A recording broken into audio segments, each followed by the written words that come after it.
继续来关心咱台湾少子化的问题，即嘛是愈来愈严重。今年出世的红婴仔，敢若有12.2万人，这是头一届龙年出世的红婴仔人数比虎年较少。不过，嘛有人认为讲，即卖少年人对囡仔的生想是较无遐尔要义，主要的原因也是经济压力受大。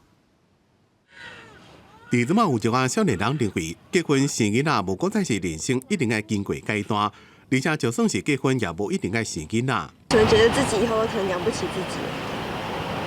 对，所以可能就不会想要再花钱再去养一个小孩。因为薪水太低，然后台北的房价又比较高，然后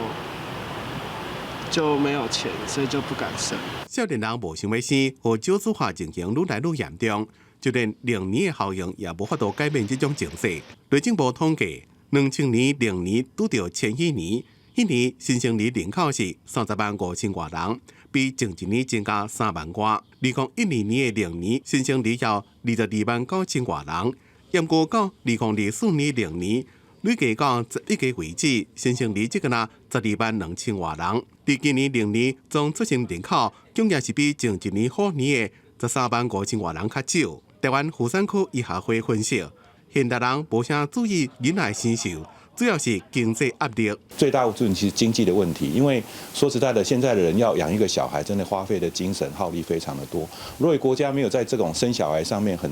大力的去做一些补助，包括赋税啦、租房，甚至购物贷款上面，都能够做很好、很强力的补助的话，我想生育还是拉不上来。专家讲，台湾出生率甲结婚人数有关，伫台湾9成以上是婚生子女，所以建议政府爱全力改善生育政策，譬如讲提悬有薪的妇女的补助，还个未生前的补助。另外，也会赶紧修改人工生殖法，让想要生未生的人会当得到帮助。记者综合报道。